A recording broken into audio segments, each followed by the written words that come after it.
Bueno, como les dije, vamos a tocar el tema hoy sobre el cristiano y el sufrimiento en general. Parte de la motivación de esto es porque estoy consciente de que varios en nuestra congregación están pasando por momentos difíciles, de angustia, de aflicción. Algunos de nuestros misioneros están pasando por momentos difíciles en sus vidas personales. Sabemos la situación de los Corral en España, sabemos la situación también de los Jaimes. Julia acaba de perder su papá en Colombia y estamos conscientes de este sentido de sufrimiento que cuando uno de nuestros miembros se afecta, todo el cuerpo es afectado. Así que por esa razón pensé que sería apropiado tocar el tema este. Hace 2 semanas atrás vimos la gran promesa para el cristiano en Romanos 8:28, todas las cosas ayudan a bien para los que son llamados conforme a su propósito, aquellos que aman a Dios. O sea, no es una promesa a todo el mundo, es una promesa limitada a los hijos de Dios. Y es una promesa ilimitada en cuanto a su extensión. Todas las cosas ayudan a bien. Y con eso como trasfondo vamos a hacer una pregunta y buscar la respuesta en Santiago, en el libro de Santiago. Así que les invito a abrir sus Biblias a Santiago capítulo 1. Comenzamos con esta pregunta. ¿Estás pasando por sufrimiento hoy? Quisiera saber cómo lidiar con esa aflicción. Y la respuesta se encuentra justamente en la palabra de Dios. Uno de los lugares donde encontramos respuesta a esa pregunta se encuentra justamente aquí en Santiago, capítulo 1, y daremos lectura a los versículos 2 al 4 y específicamente también leer el versículo 12. Dice así Santiago, él se dirige a creyentes dispersos, judíos dispersos por toda el imperio romano, se dirige a las 12 tribus que están en la dispersión, versículo 1, el versículo 2 dice: Tened por sumo gozo, hermanos míos, el que os halléis en diversas pruebas, sabiendo que la prueba de vuestra fe produce paciencia o perseverancia, y que la paciencia tenga su perfecto resultado o completo resultado, para que seáis perfectos y completos sin que os falte nada. En el versículo 12 nos dice Santiago: Bienaventurado el hombre que persevera bajo la prueba, porque una vez que ha sido aprobado, recibirá la corona de vida que el Señor ha prometido a los que le aman. Noten, la promesa es a los que le aman. En otras palabras, otra vez a los verdaderos creyentes, los que Él ha llamado según su propósito y por supuesto como resultado, consecuencia, aman a Dios. Y el Señor dice que todas las cosas ayudan a bien a los que aman a Dios. Y aquí vamos a ver que los que aman a Dios son los que tienen fe verdadera y la fe nuestra, la verdadera fe es probada por aflicción, es probada de muchas maneras. Santiago nos dice en este pasaje, va dirigido, como dije, a los creyentes judíos, versículo 1. El tema general es el cristiano y el sufrimiento, versículo 2. Y en general, parte de eso es también lo que un cristiano debe saber sobre el sufrimiento y los resultados de la aflicción en la vida de un cristiano. Hemos aprendido en el pasado que según lo que nos declara la palabra de Dios, la aflicción no se limita simplemente a los creyentes. Nos dice, ustedes recuerdan las palabras de Job 5:7, todo ser humano sin distinción pasa a través de pruebas, aflicción. Dice Job, porque el hombre nace para la aflicción como las chispas vuelan hacia arriba, es natural. Si somos seres humanos, en esta tierra, en este mundo caído, vamos a sufrir como resultado de consecuencia de lo que aconteció en el jardín del Edén, allá en la caída, en el capítulo 3 de Génesis. Pero ¿qué acerca de los creyentes?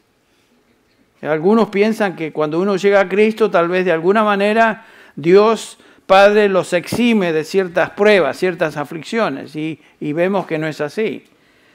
Todo creyente va a sufrir más. Es parte de la vida creyente, del cristiano, pasar por aflicción. Dice el Señor Jesús, en el mundo garantizado tendréis aflicción. Tendréis aflicción, una promesa. Mas confiad, yo he vencido al mundo. sea que todo cristiano atraviesa por tribulación, atraviesa por diferentes pruebas. La diferencia es cómo una persona reacciona ante la aflicción. La prueba, como veremos en la vida de un hijo de Dios, tiene un efecto purificador. Demuestra que él posee una fe genuina. Mientras que las pruebas en la vida de una persona que no conoce a Dios, que tal vez profesa conocer a Dios, las pruebas tienen un efecto negativo. La diferencia otra vez es cómo uno reacciona ante las pruebas, la aflicción. Y ustedes notaron aquí en el versículo 12 que los que perseveran aman a Dios y los que aman a Dios perseveran. Obviamente Santiago tiene en mente a verdaderos creyentes. Una fe genuina se demuestra por amor de Dios, aunque este amor a Dios sea un amor débil muchas veces. El versículo 12 también nos dice que el cristiano, el que ama a Dios, persevera en medio de la prueba.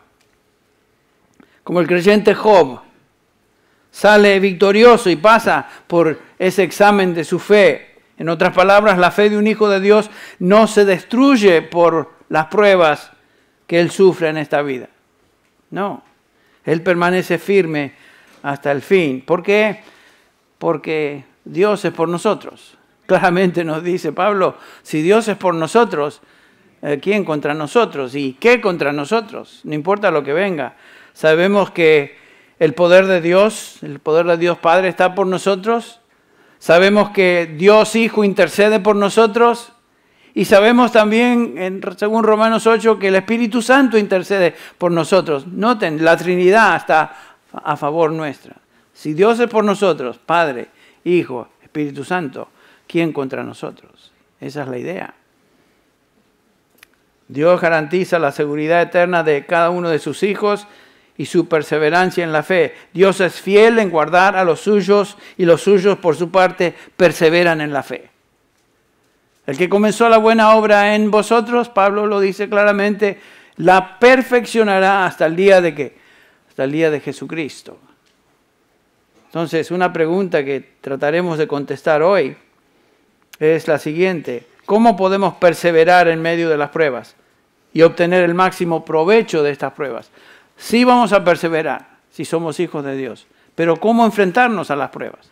Es lo que Santiago nos enseña en este pasaje, versículos del 2 al 4. Y vamos a notar 3 elementos aquí para perseverar en medio de las pruebas y así obtener por ellas, por medio de las pruebas, el provecho máximo. En primer lugar, para perseverar en la prueba, nos dice Santiago, debemos de tener una actitud de gozo. Versículo 2. Tened por sumo gozo, hermanos, cuando os halléis en diversas pruebas. Sumo gozo. Y noten que se dirige a hermanos. Estos son judíos, como dijimos, son cristianos verdaderos. A lo largo de esta epístola él les llama hermanos míos, versículo 16 de este capítulo, 19, capítulo 2, versículo 1, versículo 5, capítulo 3, versículo 1, capítulo 5, versículo 7, versículo 9, versículo 19. Santiago se dirige a cristianos, no al mundo, a cristianos. Lo cual nos incluye a nosotros. Lo que él dice acá nos pertenece a nosotros. Y lo primero que Santiago nos dice es que, y por aplicación a nosotros, es que un creyente debe enfrentar a las pruebas, cualquiera que ésta sea, con una actitud de gozo. Pareciera extraño, ¿no? Gozo, porque en general esa no es la reacción normal nuestra cuando estamos pasando por aflicción. Tenemos otras reacciones. Sin embargo, él se dirige a creyentes en Cristo Jesús y dice, tened por sumo gozo cuando os halléis en diversas pruebas. Esa palabra tened es un imperativo que tiene el sentido de una vez por todas. Tened o evalúa cada prueba como una situación en la cual debéis demostrar gozo. Las pruebas, cuando vienen, en ese momento debemos demostrar gozo. Y noten que Santiago no nos habla de una prueba particular. Dice pruebas. Cada prueba, todas las pruebas, diversas pruebas. Y ya mencioné algunas pruebas aquí. Todas las pruebas. la prueba que estás pasando hoy, la aflicción que estás pasando hoy. Santiago, la palabra de Dios nos dice, tened eso por sumo gozo. O sea, no nos podemos evadir su mandamiento a cristianos. Obviamente, dijimos, es difícil o imposible humanamente hablando. ¿Qué quiere decir tener por sumo gozo? Obviamente no está diciendo Santiago que tened alegría cuando paséis por pruebas por el solo hecho de pasar pruebas, no. Obviamente esta instrucción no va dirigida a los sentimientos, es un compromiso consciente de confiar en que Dios está en medio de la prueba. Y por eso podemos tener gozo. Es un mandamiento a cristianos que tienen la capacidad dada por el Espíritu Santo que reside en nosotros de responder en obediencia. Este es un mandamiento, no es cuestión de que si me siento o no me siento con ganas. Es un mandamiento. Un cristiano verdadero puede responder con gozo en medio del sufrimiento y la razón que puede es porque el Espíritu Santo que reside en ese creyente le da la capacidad, el poder para responder en obediencia. Alguno dirá, bueno, es fácil para Santiago tal vez decir eso, es fácil para Pablo decir eso. Ustedes recuerdan, Pablo en Filipenses 4:11 nos dice que exhorta a los creyentes primero a tener gozo, siempre regocijados en el siempre. ¿Por qué? Versículo 11 del capítulo 4 de Filipenses dice, no que hable porque tenga escasez, sino he aprendido a contentarme cualquiera sea mi situación. Ese es el testimonio de Pablo. Yo he aprendido esto. No es algo que automáticamente vino a mí, sino que he aprendido esto. Sé vivir en pobreza, sé vivir en prosperidad, en todo y por todo. He aprendido el secreto tanto de estar saciado como de tener hambre, de tener abundancia, como de sufrir necesidad. En todo me contento. Ese es el gozo al cual se refiere Pablo. Y recuerden que él está escribiendo a hermanos, ya les dijo en el capítulo 4 de Filipenses, versículo 1, regocijaos en el Señor siempre, otra vez os digo, regocijaos. ¿Y dónde se encontraba Pablo cuando escribe esta epístola? Cuando escribe estas palabras, se encontraba encadenado a guardias romanos en Roma. No era una situación agradable, era prisionero del imperio. Y sin embargo, él había aprendido, cualquiera sea su situación, de tener gozo y estar contento, tener contentamiento en medio de eso. ¿Ven lo que está diciendo? Pero como dije, ya no es algo inmediato ni automático en su vida. Él había aprendido, él había cultivado esa actitud de gozo a través de diversas pruebas. Ustedes recuerdan, por ejemplo, en otra cárcel allá en Filipos, en el capítulo 16 de Hechos, encontramos a Pablo ahí predicando el Evangelio y como resultado de predicar el Evangelio y haber echado afuera este demonio de esta muchacha que le seguía, leemos que cuando los amos de esta muchacha que era esclava vieron que se les había ido la esperanza de su ganancia, prendieron a Pablo y a Silas y los arrastraron hasta la plaza ante las autoridades y después de haberles presentado a los magistrados superiores dijeron, estos hombres judíos alborotan nuestra ciudad. Alborotan, ellos estaban predicando el Evangelio. Y la multitud se levantó en contra de ellos y los magistrados superiores rasgándose sus ropas. Qué exagerados.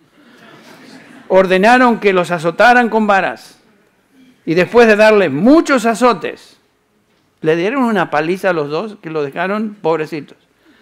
Los echaron a la cárcel ordenando al carcelero que los guardara con seguridad, el cual, habiendo recibido esa orden, los echó en el calabozo interior y les aseguró los pies en el cepo. Este era un calabozo. Hace unos años estuvimos ahí en Filipos, donde se nos dijo, esto es donde Pablo fue echado. Era una celdita chiquita, un calabozo. O sea, no era una condición muy linda, no era una prisión como las modernas, donde todos estos individuos tienen su gimnasio, comen bien, tienen su televisión, los tratan como reyes sin vergüenzas. Están ahí porque cometieron fechorías. Aquí está Pablo porque predicó el Evangelio, es echado en un calabozo. Una celda mugrienta, sucia, sin instalaciones sanitarias, oscura, maloliente, y como si eso fuera poco, nos dice el versículo 24, que se les aseguró los pies con cepos. Los pies en el cepo mantenían las piernas estiradas y separadas con cadenas pesadas que los mantenían con muy poca movilidad. Imagínense, después de haber recibido una paliza, ahí está. Sin embargo, en medio de eso dice tener por sumo gozo. Gozaos. Francamente es deprimente eso. Y sin embargo leemos ahí en el versículo 25 de Hechos 16, como a medianoche, Pablo y Silas oraban y cantaban himnos a Dios y los presos los escuchaban. Noten, cantaban himnos a Dios con todo el dolor, con todas las heridas, cantaban himnos a Dios. Pablo y Silas están demostrando esta actitud sobrenatural, increíble, de gozo, a pesar de la prueba tan difícil que solo un hijo de Dios puede tener. Solo un hijo de Dios puede hacer eso. Ahora, Pablo y Silas estaban demostrando esa actitud y, por supuesto, Pablo nos dice que él había aprendido a responder con gozo a las pruebas a través del camino. Ustedes recuerdan allá en el capítulo 12 de 2 de Corintios, donde él habla de un aguijón en su carne, estaba sufriendo ese ataque de Satanás y rogó al Señor 3 veces, el versículo 8, que lo quitara de mí y el Señor le dijo, bástate en mi gracia. Bueno, entonces la reacción de Pablo fue finalmente, voy a dejar de pedir que Dios me quite la prueba, sino que me voy a someter a la prueba, como veremos. Más bien dice, me gozaré en mis tribulaciones, para que repose en mí el poder de Cristo. Vemos esas cosas como cosas rarísimas. ¿Qué es eso? Claro, porque estamos tan acostumbrados a pensar de una manera no bíblica cuando enfrentamos pruebas. Pensamos de una manera natural y nos inclinamos a seguir lo que sentimos en lugar de pensar bíblicamente. Ok, estoy pasando por prueba. ¿Qué es lo que Dios quiere para mí ahora? En este momento. ¿Cómo lo enfrento? Bueno, dice Santiago, volviendo a nuestro pasaje, tened por sumo gozo. Ahora, esta no es una sonrisita forzada, sino que habla de un gozo real, genuino. ¿Cómo? ¿Cuándo? Cuando la palabra jotan quiere decir siempre, que todas las veces que las pruebas vengan, y otra vez noten lo que podría haber dicho, si vienen las pruebas tened gozo, pero él dijo no, cuando vengan, en otras palabras, van a venir, lo da por sentado, van a venir, en el mundo tendréis aflicción. Y cuando vengan estas pruebas, dice Santiago, enfrentadlas con gozo. Bueno, las pruebas duelen, ¿no? Cuando estamos pasando por aflicción, y cada uno de nosotros sabemos, son difíciles de sobrellevar, pero son necesarias. Por eso el Señor las envía. Fíjense 2 páginas más adelante, ahí en 1 Pedro, Pedro se dirige a creyentes también que están ahí en la diáspora, en la dispersión, creyentes judíos sufriendo también. Dice el versículo 6 del capítulo 1 de 1 Pedro, en lo cual os regocijáis grandemente, aunque ahora por un poco de tiempo, si es necesario, seáis afligidos con diversas pruebas. Dice Pedro, si es necesario, no es que cuestión de sí o no, es necesario. La construcción ahí no es poniendo en duda, sino que es ya que es necesario. Esa es la idea. Seáis afligidos con diversas pruebas, para que la prueba de vuestra fe, otra vez, la prueba viene para probar la fe, más preciosa que el oro que perece, aunque probado por fuego, sea hallada que resulta en alabanza, gloria y honor en la revelación de Jesucristo. Y otra vez, cuando vengan las pruebas, y las pruebas van a venir, y nos dice Pedro que las pruebas son necesarias para pulir nuestra fe, para quitar lo que no sirve en nuestra fe. Y nuestra fe está llena de basuritas, ¿no? Y en algunos casos, basuras grandes. En Hebreos 12 vemos que el gozo es una prueba que no es natural.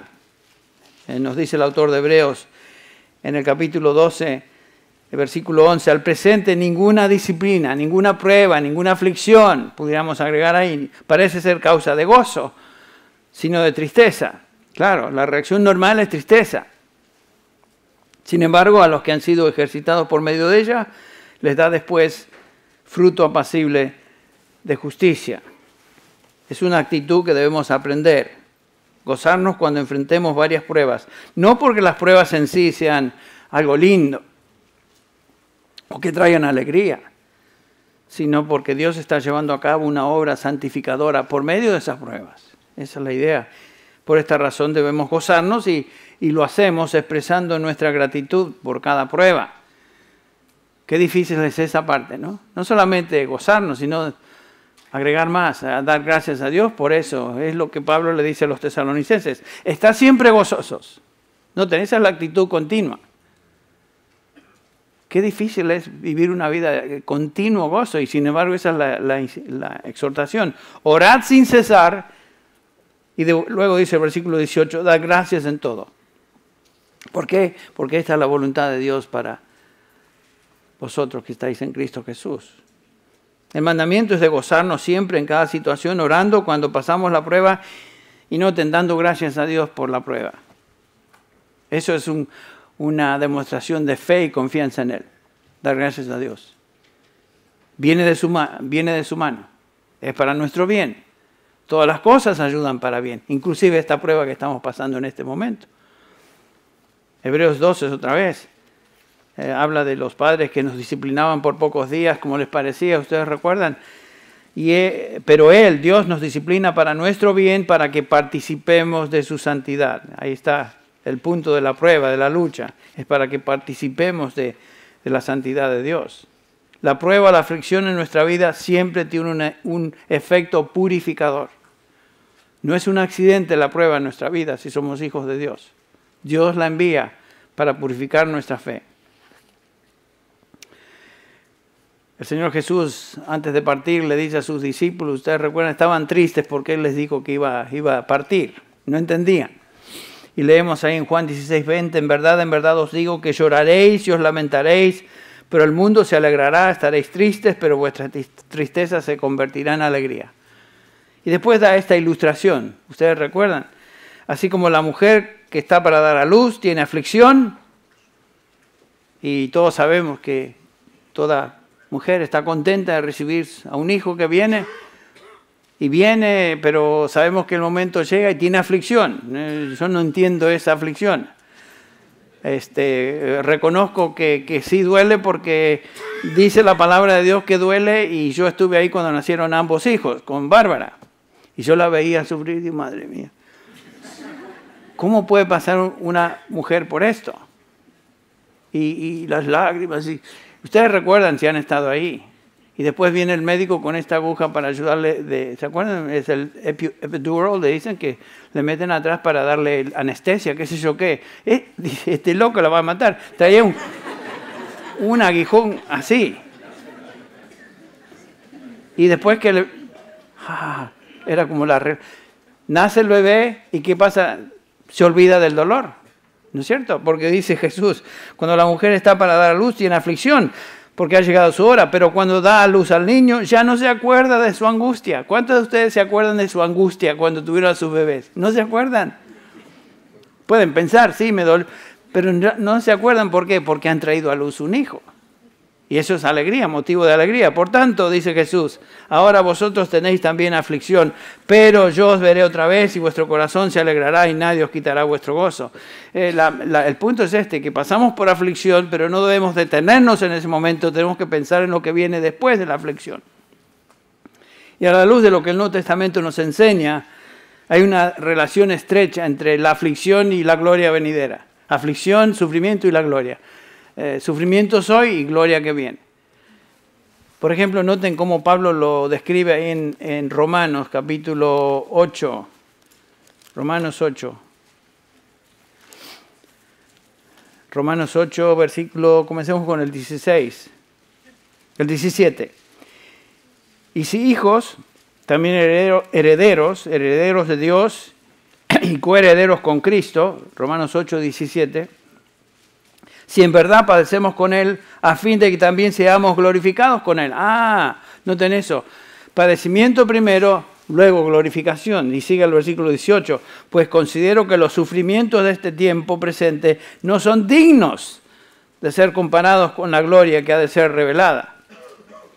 O sea que es parte de la vida cristiana. Hay sufrimiento, va a haber sufrimientos. Es necesario el sufrimiento, es necesaria la prueba. Pero eso es en preparación a la gloria que viene. No hay glorificación sin aflicción en la vida del creyente. No, es parte del paquete. Ser cristiano implica aflicción. Y eso es también en preparación a lo que viene en el futuro. Los sufrimientos nos preparan para la gloria, que es la meta final en nuestra salvación. Y ustedes recuerdan cuando Pablo está viajando ahí a las iglesias que él mismo había fundado, en el capítulo 14 de Hechos, leemos ahí en el versículo 22, que Pablo iba fortaleciendo los ánimos de los discípulos, quienes son los creyentes, exhortándolos a que perseveraran en la fe y diciendo, noten esto, es necesario que a través de muchas tribulaciones, ¿cómo?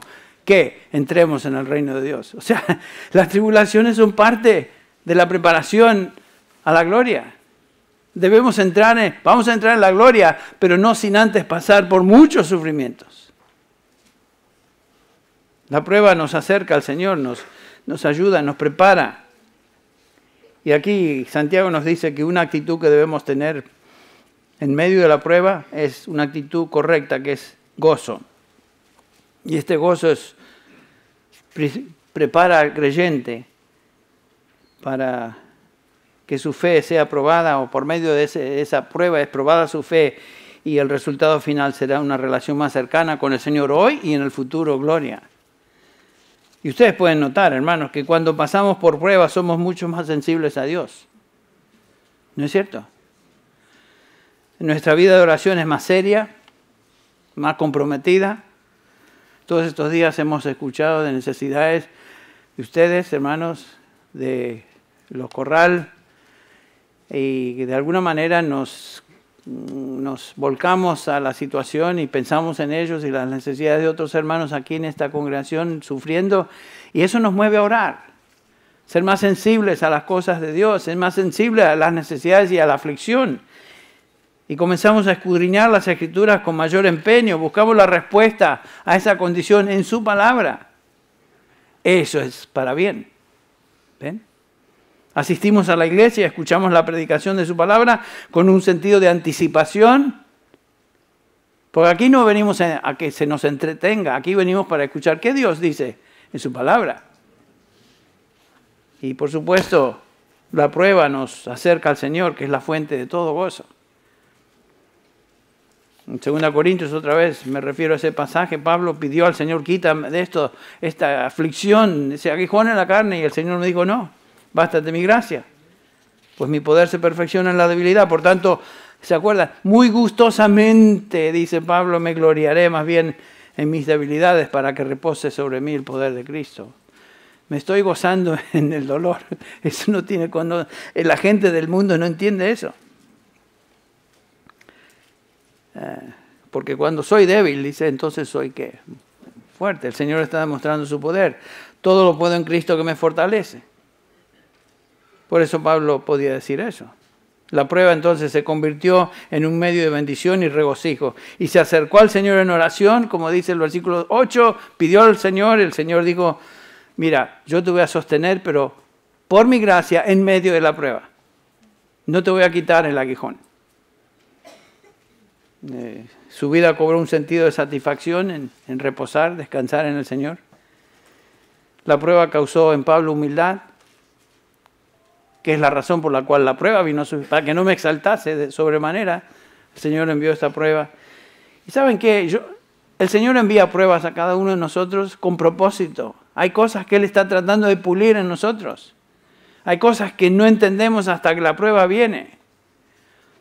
Y el Señor comienza a hacernos ver por la prueba que esta es un área en tu vida que debes cambiar. A veces vamos muy contentos, cantamos coritos, todo bien, hasta que pruebas vienen y no estamos desorientados. ¿Qué está pasando acá? El Señor está tratando de enseñarnos algo. ¿No deberíamos entonces enfrentar a las pruebas con gozo?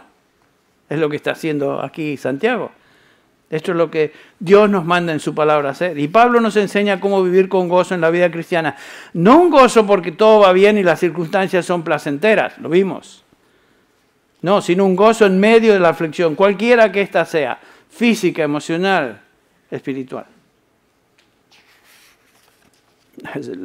Lo que Pablo dice ahí en 2 Corintios 7:4, realmente para alguien que no conoce al Señor es realmente locura. Lleno estoy de consuelo y sobreabundo de gozo en toda nuestra aflicción. No tiene sentido. Sobreabundo de gozo en mi aflicción. ¿Ven? La perspectiva era totalmente distinta a lo que uno normalmente tiene. Capítulo 1, versículo 12 de Filipenses dice: yo quiero que sepáis, hermanos, que las circunstancias en que me he visto han redundado en el mayor progreso del Evangelio. ¿Qué circunstancias, Pablo? Mis prisiones, dice el versículo 13. Está hablando desde una prisión. Compañeros en el ministerio que le trataban de hacer daño y hacerle sentir mal, le habían abandonado. Y sin embargo, el versículo 15, algunos a la verdad predican a Cristo aún por envidia y rivalidad, pero también otros lo hacen por buena voluntad. Aquellos proclaman a Cristo por ambición personal, no con sinceridad, pensando causarme angustia, pero dice el versículo 18, entonces ¿qué? Como diciendo la pregunta, ¿que me voy a vinagrar? ¿Me voy a amargar por eso? No. Que de todas maneras, ya sea fingidamente o en verdad, Cristo es proclamado y en eso me regocijo y en eso me regocijaré.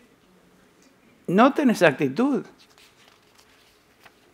O sea, que momentos de lucha y cuando las papas queman, la reacción nuestra debe ser: Señor, no entiendo, pero me regocijo voluntariamente. Te agradezco y pongo mi mira en lo que tú prometes. No me gusta lo que estoy pasando. No me gusta este aguijón en la carne. Pero, Señor, confío en ti. Esa es la fe de Job, luchando con todo tipo de aflicción, que finalmente dice: aunque me matare, aún confiaré en él. A ese gozo se refiere. Y Pablo tenía esa actitud continua en su ministerio. Miren que sufrió como ningún otro en el ministerio, como ningún otro misionero en la vida en la historia de la iglesia. Y leemos en Hechos 20:24, pero en ninguna manera estimo mi vida, dice Pablo, como valiosa para mí mismo, a fin de poder terminar mi carrera con gozo en el ministerio. El diablo quiere que los que servimos al Señor estemos amargados, nos sintamos víctimas por el ataque del enemigo, por el ataque de aquellos que tratan de deshacer nuestro ministerio o acusarnos de esto o desacreditar el ministerio, etc. Y Pablo dice: miren, a fin de poder terminar mi carrera con gozo y el ministerio que recibí del Señor, para dar testimonio solemne del Evangelio de la gracia de Dios. No importa lo que venga, dice Pablo. Yo voy a terminar mi carrera con gozo. Y Pablo aprendió a regocijarse. Por eso estaba en condiciones de exhortar a otros y decir: regocijaos en el Señor siempre, otra vez os digo, regocijaos. ¿Por qué? Porque él lo estaba viviendo. Entonces, ¿cómo comenzamos a enfrentar nuestras pruebas? ¿Cómo podemos soportarlas? Lo primero que nos dice Santiago acá es una actitud de gozo. Gozo. Gozo porque estamos siendo probados por Dios, quien nos ama y tiene propósitos buenos para nosotros, quien controla en su providencia todas las cosas que nos suceden, de tal manera que todas las cosas ayuden a bien. Gozo porque nuestra fe está siendo fortalecida en medio de la prueba. Gozo porque es posible que el Señor nos está disciplinando para hacernos ver algún pecado, algo que está mal en nuestra vida. Y que Dios tiene que traerlo a nuestra conciencia porque está ahí y está dañando nuestra comunión con Él y nuestro impacto a otros. Gozo porque la prueba me está acercando más al Señor, a la oración, a la comunión con hermanos, a lo que realmente causa gozo. Gozo porque el sufrimiento nos está preparando para una gloria futura, porque como dijimos, y la Escritura lo enseña, no hay gloria sin aflicción.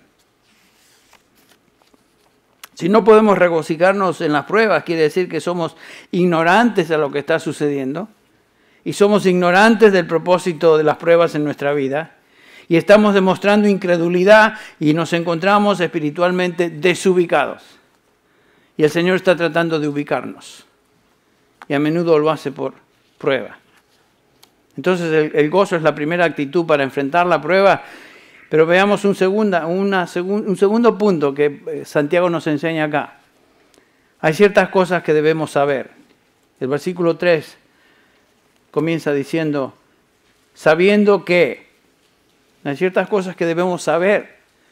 El verbo es ginosco, que habla de un conocimiento personal. Este es el conocimiento de uno que ha aprendido algo por experiencia propia.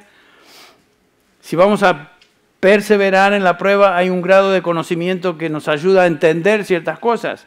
¿Qué necesitamos saber? En primer lugar, nos dice Santiago, necesitamos saber que la prueba de nuestra fe produce paciencia. No es accidente, produce perseverancia, es la palabra. Necesitamos entender que lo que estamos pasando, lo que está sucediendo en nuestra vida ahora, está produciendo resultados benéficos.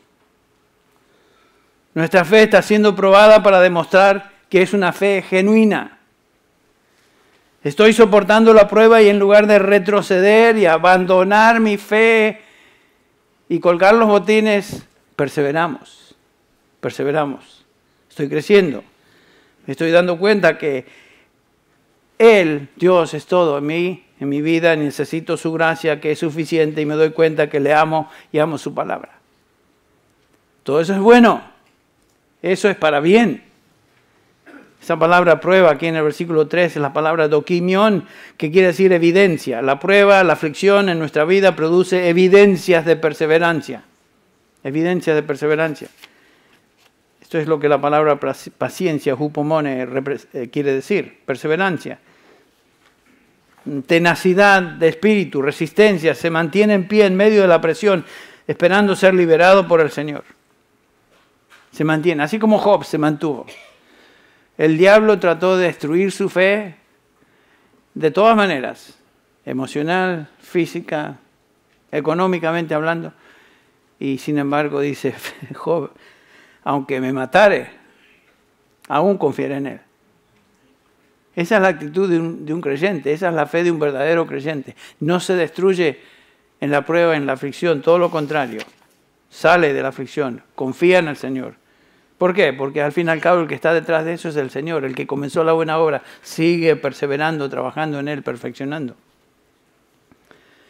Y entre paréntesis, nos dice Pablo que con esta idea de perseverar en medio de la prueba, 1 Corintios 10:13, no os ha sobrevenido ninguna tentación, ninguna prueba que no sea común a los hombres. Y fiel es Dios, que no permitirá que vosotros seáis probados o tentados más allá de lo que podáis soportar. Noten eso. Sino que con la prueba, con la tentación, proveerá también la salida de escape a fin de que podáis resistirla. La misma palabra que se usa para prueba aquí en Santiago. Puede ser tentación o puede ser prueba. Depende del contexto. Y acá nos dice Pablo que ninguna prueba será más poderosa, más grande de lo que podamos sobrellevar. No todos tenemos la misma capacidad de resistir. No todos. Un bebé cristiano enfrenta las pruebas de acuerdo a su habilidad de soportarlas. Y Dios nunca nos dará una prueba que no podamos soportar hasta que nos haya colocado en situaciones o pruebas preliminares que nos hayan fortalecido al atravesar por ellas y nos preparen ahora para las pruebas que siguen. El Señor no nos va a dar una prueba que sea más allá de lo que podamos soportar. Eso es una promesa de Él. El Señor Jesús, ¿se acuerdan ustedes ahí en el jardín de Getsemaní, cuando vienen los alguaciles tratando de apresarle a Él? El Señor, leemos ahí, hace la pregunta en Juan 18:4, ¿a quién buscáis? A esta horda de malevos. Y ellos respondieron, a Jesús Nazareno. Y Él les dijo, yo soy. Y cuando les dijo esto, yo soy, retrocedieron. Qué imagen, ¿no? Retrocedieron y cayeron a tierra.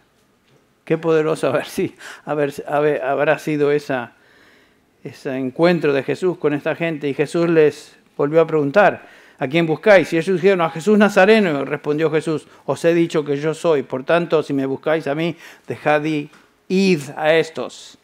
En otras palabras, Jesús sabía que sus discípulos en ese momento no estaban listos para ser apresados y recibir una prueba más allá de lo que pudieran soportar. Y el Señor los cuida. Por eso es la promesa del Señor en 18:9 de Juan, para que se cumpliera la palabra que había dicho, de los que me diste, no perdí ninguno. Él nos cuida, Él los cuidó. El Señor protege a los suyos y no pasarán por más de lo que puedan sobrellevar. Estás pasando por una prueba muy difícil en tu vida según lo que tú percibes. ¿Sabes qué? El Señor no te va a dar una prueba que sea más allá de lo que tú puedas soportar, de lo que yo pueda soportar. Nunca vendrá a nuestra vida, a mi vida, a tu vida, una experiencia tan abrumadora que nos entierre espiritualmente. No, el Señor nos sostiene, el Señor intercede por nosotros. ¿Se acuerdan las palabras de Jesús, particularmente a Pedro? Capítulo 22 de Lucas. Simón, Simón, Satanás os ha pedido para zarandearos. ¿Se acuerdan? Pero yo he rogado por ti, Simón. Tú que te crees el más valiente de todos. Aunque todos te negaren, yo jamás te... ¿Sabes qué, Simón? Yo he pedido por ti para que tu fe no falle. Y eso es lo que el Señor está haciendo a favor de cada uno de nosotros. Él está intercediendo a la diestra del Padre, Romanos 8:34, intercediendo por nosotros, pidiendo al Padre que nuestra fe no falle. Y nos sostiene. Intercediendo por ti, intercediendo por mí. El punto que Santiago nos está enseñando acá es que cada prueba está causando en nosotros una habilidad mayor de perseverar. Ese es el punto. Cuando ya hemos pasado la prueba de nuestra fe, nos regocijamos porque la fortaleza ahora ha sido incrementada. Y estamos en condiciones de recibir otras pruebas futuras. Pero el Señor no nos va a dar esas pruebas futuras hasta que pasemos por pruebas preliminares, que tal vez son menores que esa. A veces cuando pasamos una prueba decimos, menos mal, ya la pasé. Pero agárrense, porque el Señor está preparándonos para pruebas futuras. ¡Ay! Qué lindo sería tener unas vacaciones, no de las pruebas. En el mundo tendréis aflicción. Mas confiad. Yo he vencido al mundo y estoy con vosotros. Y no solamente eso, sino que estoy intercediendo a favor de cada uno. A la diestra del Padre. Mis ovejas oyen mi voz y me siguen, yo les doy vida eterna, no perecerán jamás, ni nadie las arrebatará de mi mano. ¿Por qué? Porque Él está intercediendo, Él está pidiendo por nosotros. Y nos está llevando en proceso de crecimiento, madurez. Pasamos de ser bebitos en la fe, a ser jóvenes en la fe, a ser maduros en la fe. Pero ¿cómo pasamos eso? Por medio de pruebas. No vamos a ser maduros sin pasar por pruebas. Cuando las pruebas vienen, entonces debemos pensar, dice Santiago, entender, saber que la prueba de nuestra fe produce perseverancia. Produce perseverancia. Son para nuestro bien. Pero hay un tercer ingrediente, y con esto terminamos, que nos ayuda a soportar la prueba. El primero es una actitud de gozo, el segundo es un recordatorio a entender ciertas cosas y ahora en tercer lugar debemos tener una actitud de sumisión en medio de la prueba. Versículo 4. Y que la paciencia o la perseverancia tenga su perfecto resultado para que seáis perfectos y completos sin que os falte nada. Dice que la perseverancia, tenga su obra completa. Deja que Dios lleve a cabo su obra a través de esa prueba. Este es un mandamiento a someternos a la prueba. No a tratar de evitar la prueba. No a murmurar en medio de la prueba. No a quejarnos en medio de la prueba. No discutir con Dios. No resistirla, sino aceptarla. Eso es lo que Dios tiene para ti hoy. Podemos hacer lo que Pablo hizo. Rogué al Señor 3 veces, 4, 5, 10 veces. Quita esto de mí. El Señor tal vez nos va a contestar, mi gracia es suficiente. Tranquilo, Henry. Estoy contigo. Sí, pero esto duele, lo sé. Por eso te lo envío. Para que crezcas, para que madures. Si tratamos de pelear la prueba, nos exponemos a una disciplina mayor de Dios.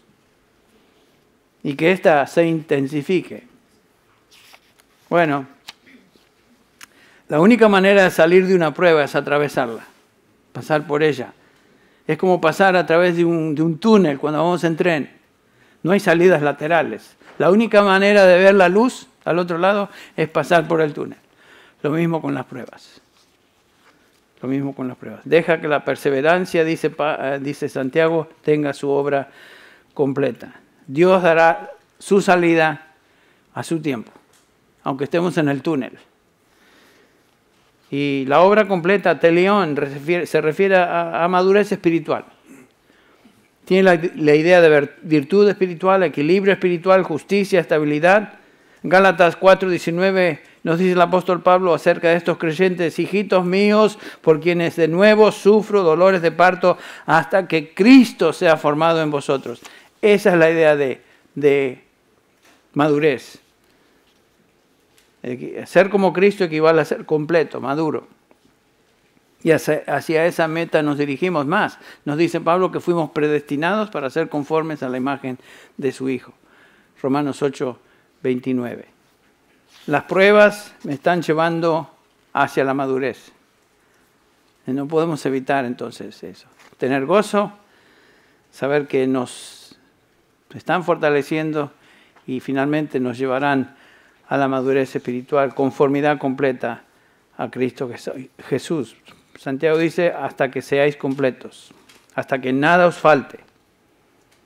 Qué afirmación tan preciosa, sin que os falte cosa alguna. Hoy no somos lo que habremos de ser, pero vamos en camino. Y el Señor está llevando a cabo esa obra por medio de su palabra, por medio de todo lo que tenemos en la gracia de Dios y por medio de aflicción. No podemos salirnos de la aflicción, hermanos. Ojalá pudiéramos evitarla, pero no es posible. No hay gloria sin aflicción, es lo que nos dice la palabra de Dios. ¿Cómo podemos soportar la prueba? Con una actitud de gozo, sabiendo que el Señor está llevando eso para perfeccionarnos, entendiendo que la prueba produce perseverancia y finalmente sometiéndonos a esa prueba, no luchando, tratando de salirnos de la dificultad, porque según nos promete el Señor, hay luz del otro lado del túnel. El Señor nos va a dar la prueba hasta que Él determine, este es el momento de dar paz, tranquilidad.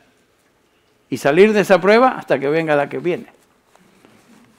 Así que nunca estamos fuera de las pruebas, porque es el único camino a la gloria. Bueno, vamos a orar para terminar, que el Señor bendiga su palabra y que nos anime por medio de ella. Es lo único que trae paz y gozo en nuestra vida, es su palabra, y gracias a Dios por ella.